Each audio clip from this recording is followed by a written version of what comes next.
किंचित देर ना हो जाए, समय रहते जगो साथी किंचित देर ना हो जाए, और सजाते ही रहो तुम दीप तब तक भोर ना हो जाए। हम मन में बहुत सजाते हैं। मन क्या होता है? कपोल कल्पना। लेकिन यह आदमी को सफलता कब मिलती है? कल्पना की उड़ान से नहीं, कलाम को सफलता मिली अग्नि की उड़ान से। हम जो सोचते हैं और यदि उसको कार्य में परिणत कर दें, तो मनोवैज्ञानिक चिकित्सकों ने कहा जो जैसा सोचता है और वैसा ही करता है तो फिर उसी तरह वो बन जाता है।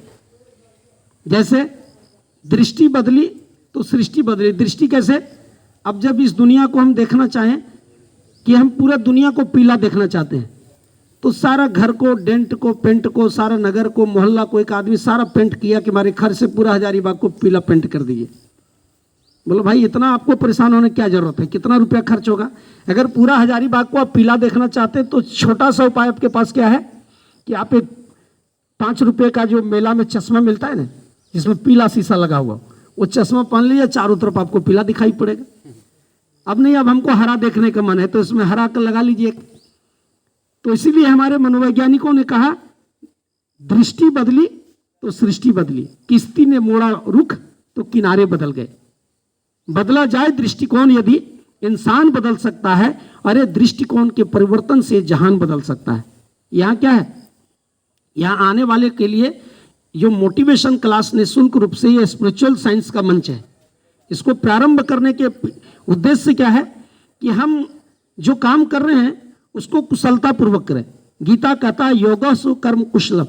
हम किसी काम को यदि कुशलता पूर्वक करते हैं तब उसका रिजल्ट आता है। अब नौकरी के लिए हम लोग हैं भाई, तो नौकरी तो अब सरकारी नौकरी 1.5 से 2% है बचा हुआ। अब 1.5-2% है और अब भीड़ कितना है? पटना की भीड़ को देखिए, हजारीबाग की भीड़ को देखिए, हजारीबाग की भीड़ को देखिए, देवघर में बैंकिंग का जोन है वहां की भीड़ को देखिए, जमशेदपुर और मतलब कि बोकारो की भीड़ को देखिए। हर जगह एजुकेशन हब के रूप में परिणत हो गया। हर लोग सरकारी नौकरी प्राप्त करना चाह रहे हैं, लेकिन उस भीड़ में 1.5 से 2% को मिलेगा। अगर 1.5 से 2% हमको मिलेगा भाई, तो हमको उस लेवल से अपना एनर्जी बनाना होगा। 1.5-2% के भीड़ में ला करके हमको खड़ा करना पड़ेगा। अपनी मनस्थिति को उसके अनुकूल तैयार करना होगा। क्या यह संभव है? कहते हैं कुछ भी नहीं असंभव होता है जब संकल्प किए जाते हैं और संकल्पों के अनुरूप नए चरण दिए जाते हैं। हम संकल्प हम चाह लें कि ठीक है कल आज से हम बहुत मन से पढ़ेंगे, रात में बहुत सो करके हम संकल्प लिए कि कल सुबह से हम उठ जाएंगे, लेकिन सुबह जब फोन करते हैं मोटिवेशन क्लास से, भैया आज तो सोए रह गए। तो क्या कहा हमारे पूर्वजों ने? जो सोता है सो खोता है, जो जागत है सो पावत है। अब उठ मुसाफिर भोर भये, अब रैन हुआ क्या सोवत है। अब इस रन में आप आ गए। बनने और बनाने का समय विद्यार्थी जीवन है। जैसे कहिए कि नक्षत्रों का राजा चंद्रमा को कहते हैं, ग्रहों का राजा सूर्य है। कहिए कि चौपाइयों का राजा शेर को कहा जाता है। जैसे पक्षियों की राजा मोर को कहा जाता है, पक्षियों की राजा को भाई उसी तरीके से गरुड़ को कहा जाता है। मोर राष्ट्रीय पक्षी मोर है, पक्षियों का राजा गरुड़ है, जिस पर भगवान विष्णु चलते हैं। उसी तरीके से जो जीवन का बसंत है, ऋतुओं के बसंत राजा को बसंत को कहा जाता है, और जीवन का बसंत जवानी है, ये किशोरावस्था, ये विद्यार्थी जीवन, जीवन का बेस्ट समय विद्यार्थी जीवन। इसमें एक तरफ गिरने का है और दूसरी तरफ उठने का है। एक तरफ दुर्गति का रास्ता है, दूसरी तरफ प्रगति का रास्ता है। एक तरफ कहिए कि जहर वाला है, दूसरा अमृत का है, क्योंकि आजादी का अमृत महोत्सव भी इस वर्ष हम लोग मना रहे हैं। अमृत महोत्सव हिंदुस्तान की आजादी का। बहुत लोगों को नहीं समझ में आता है कि शायद भारत के ये देश का उम्र 75 वर्ष हो रहा है। भाई देश के राजनीतिक आजादी का 75 वर्ष हो रहा है। यह देश तो तब भी था जब हम नहीं थे, यह देश तब भी रहेगा जब हम नहीं होंगे। दुनिया की सारी सभ्यताएं मिट गई। मोहम्मद इकबाल बड़े शान से कहा, यूनान, मिस्र, रोम सब मिट गए जहां से, लेकिन कुछ बात है कि हस्ती मिटती नहीं हमारी, और सारे जहां से अच्छा हिंदुस्तान हमारा। हम गंगा के निर्मल जल की तरीके से है भाई। पानी तो अरब में भी है, अमेरिका में भी है, अन्य कंट्रियों में भी है, लेकिन गंगा तो सिर्फ हिंदुस्तान में है। ये हमारी संस्कृति का प्रतीक है। गंगा का वो निर्मल प्रवाह की तरह हमारी ये जो भारतीय संस्कृति है, ये सब प्रथमा विश्ववारा अर्थात दुनिया की प्रथम संस्कृति रही है। ये लोगों को जीवन जीना सिखाया। सप्त दीपा वसुंधरा, सातों द्वीप तक, सातों महादेश तक, जिनने अपनी सभ्यता और संस्कृति का विस्तार किया, जिन्हें पूरी दुनिया को आर्ट ऑफ लिविंग जीवन जीने की कला सिखाया। और आज के भोगवादी जीवन शैली में भी हमारी संस्कृति ने अपनी एबिलिटी दिखाया और पूरी दुनिया ने क्या स्वीकार, योगा है बेहतर उपचार। आज इंटरनेशनल योगा डे, ये किसका है? मानवता को गिफ्ट है, भारतीय संस्कृति का। भारतीय संस्कृति ने योग, योग अर्थात जुड़िए। किन से जुड़िए? आज हमारे युवा लोग जुड़ गए ड्रग्स से।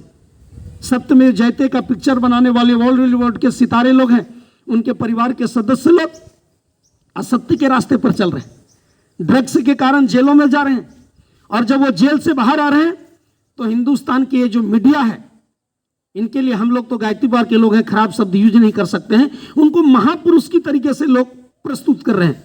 लगता है कि इनके सामने, इनकी सेलिब्रिटी के सामने भगत सिंह की भी शहादत फीकी है, इनकी एबिलिटी के सामने विवेकानंद का वो संघर्ष भी कम है, और इनके सामने गांधी का तप भी कोई मायने नहीं रखता है, और इनके सामने राम प्रसाद बिस्मिल झांसी की वीरांगना का वो त्याग और तप फीका पड़ गया है। आज मीडिया वाले इस तरीके से ये गलत चीजों का, जितने सेलिब्रिटी हैं जो हमारी आइडियल हैं, जिनको युवा लोग आइडियल मानते हैं, आदर्श मानते हैं, कोई शिखर का, कोई मैकडॉल शराब का, कोई कहिए कि कमला पसंद का, कोई केसर युक्त पान मसाला का, सारे लोग, और जब इनसे मीडिया जब इन पर सवाल पूछता है, यहाँ के युवा लोग सवाल पूछते हैं तो कहते हैं कि हमको पता नहीं था कि इसमें निकोटीन मिला हुआ है। इतने ना समझ आप हैं। इसलिए अब मूर्धन्यो जागो, औरों से रही ना कोई आस, परिवर्तन के बिना ना होता विभीषिका का नाश।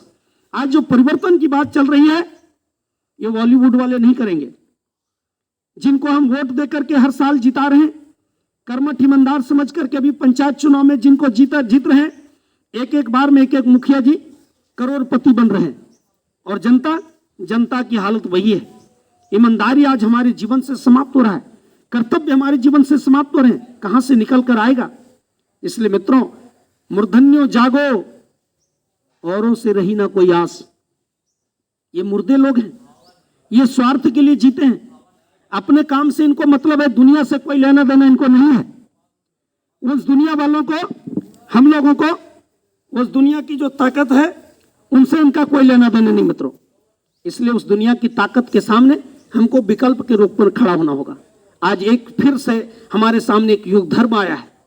हम लोग सोचते हैं कि भाई सारा समस्या तो लोग गिना रहे हैं, समाधान कैसे होगा? तो समाधान की दिशा में कहते हैं जिस ओर जवानी जाती है उस ओर जमाना जाता है। आज जवानी को जागने का समय, जवानी के अंदर जिंदा दिल पैदा करने का समय। जवानी जब सृजन के लिए नियोजित हो जाए, हमारे पास सारा कुछ एबिलिटी है। अगर मान लीजिए हमारे पास संपत्ति भी है, हमारे पास ताकत भी है, हमारे पास बुद्धि भी है, प्रतिभा है, लेकिन उसको जब सृजन में जब तक नहीं लगाएंगे, सत्प्रयोजन में नहीं लगाएंगे, निर्माण में नहीं लगाएंगे, बदलाव में नहीं लगाएंगे, तब तक समाज में सज्जनों का संगठन भी निर्मित नहीं हो सकता है।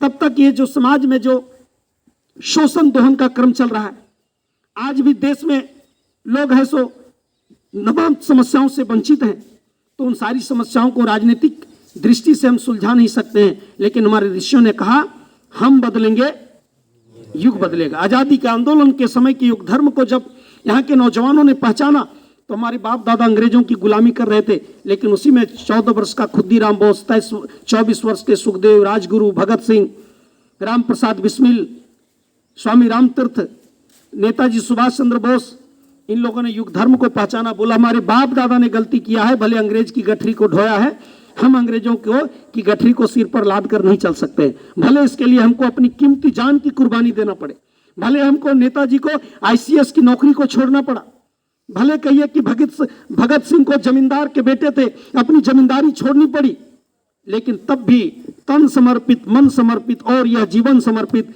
चाहता हूं देश की धरती तुझे कुछ और भी दूं, और भी दूं, सारा कुछ उन्हें लगा दिया। लेकिन आज उन महापुरुषों को लोग फीके नजर से देख रहे हैं। गुटखा और तंबाकू का प्रचार करने वाले को लोग, हम लोग आइडियल मान लिए, उसको हीरो मान लिए। अरे उस हीरो के रास्ते पर चलेंगे तो एच का अर्थ क्या होता है? हेल्थ। सबसे पहले आपका हेल्थ चौपट हो जाएगा, आप स्वास्थ्य के भिखारी बन जाएंगे, क्योंकि उनका स्वास्थ्य स्वयं अच्छा नहीं तो हमारा स्वास्थ्य अच्छा कैसे बनेगा। इसलिए मित्रों, आप युग धर्म को पहचानिए। आज का युग धर्म क्या है? आज का युग धर्म है कि अपने आप को बुरे संगति से बचाइए। आज चारों तरफ जो हमला है युवा के जीवन पर हो रहा है। बॉलीवुड का बाजार कौन है? युवा। सबसे ज्यादा उन लोगों का पिक्चर हॉल में कौन देखता है? लाठी खाकर। लंबी लाइन हॉल में किसका लगा हुआ है? भारतीय युवाओं का लगा हुआ है। शराब की दुकान जब लॉकडाउन में 4 दिन के लिए दिल्ली को खोला गया तो सबसे ज्यादा लंबी लाइन में कौन लोग खड़े थे? युवा लोग खड़े थे कि 4 दिन का इंतजाम कर लो।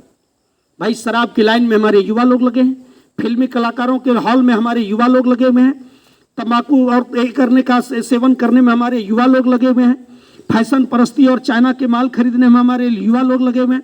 सारे लोग युवा। हम लोग विकल्प के बतौर इस देश को खड़ा करना है मित्रों। इसलिए आपकी नौकरी आईएएस बनेंगे कि नहीं, आप जेपीएससी कंप्लीट करेंगे कि नहीं, ये आपकी मेहनत, आपका लगन पर ये निर्भर करता है। हम तो सिर्फ आपको मोटिवेशन कर सकते हैं, चलना खुद आपको पड़ेगा, नियम का पालन आपको करना पड़ेगा। लेकिन मान लीजिए 1.5-2% नौकरी के अलावा जिनकी नौकरी नहीं होगा, बेकार लोग हैं, उनके सामने भी विकल्प है। जो कहते हैं कुछ काम कर सका, गरीबी का जीवन जीने वाला मुकेश अंबानी, धीरू भाई अंबानी भी कहाँ पहुंचे हुए? उनका जीवन क्या था? बहुत सारा प्रकल्प है।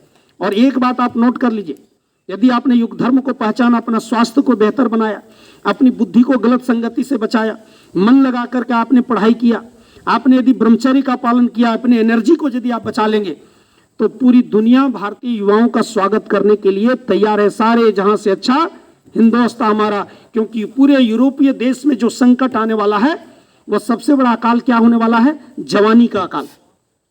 वहां की जनशक्ति बड़ी तेजी से बूढ़ी हो रही है। अब जवानी का अकाल, जवानी का लदा हुआ यौवन और बसंत कहां है? तो हमारे हिंदुस्तान में है। यहाँ 71% जनसंख्या युवा की जनसंख्या है, जो 18 से 35 साल के बीच है। अगर 16 साल, जो 2 साल बाद मतदाता बनेंगे, और 35 साल के बाद 5 साल और मिला दीजिए, 40 साल को यदि युवा मान लेते हैं, जैसे हमारा उम्र भी 40 वर्ष जा रहा है, इसको युवा समझते हैं, तो समझ लिए 1 करोड़ आबादी इस देश की युवा की होगी। और मित्रों, इतनी मतलब कुल आबादी 1 करोड़ 30 लाख है, 36 लाख की हमारी है, तो उसमें समझिए 1 करोड़ के लगभग युवा लोग होंगे। तो वो चाइना का स्वास्थ्य सेक्टर हो, चाहे अमेरिका का एक कारखाने चलाने की बात हो, चाहे रोजगार की बात हो, हर जगह नौजवान की जरूरत पड़ेगी। पूरी दुनिया पलक पावड़ा बिछाकर देख रही है। जिस तरह बौद्ध के भिक्षुओं ने कहा था बुद्धम शरणम गच्छामि, पूरे एशिया महादेश तक बुद्धि की करुणा का विस्तार किया था, ये भारत के युवा पूरी दुनिया के स्वास्थ्य सेक्टर को, कारखाने को, श्रम के, ये कहिए कि टेक्नोलॉजी को, कंप्यूटर को, हर क्षेत्र का नेतृत्व कौन करेगा? भारतीय युवा। लेकिन शर्त यही है कि युवा को विवेकानंद के रास्ते पर चलकर बी एंड मेक बनो और बनाओ। आप उसका अनुकरण मत करिए, उस मल्टीमीडिया का नहीं देखिए। बोल धर्म के जो अध्यक्ष थे ये तो जेलों में बंद है आरोपों में। भाई, उससे आप धर्म की तुलना क्यों करते हैं? धर्म को तो स्वामी विवेकानंद ने मोनेटाइज किया। धर्म के रास्ते पर चलकर तो संत गोस्वामी तुलसीदास जी ने मुगलों के जमाने में उन्हें टक्कर लिया।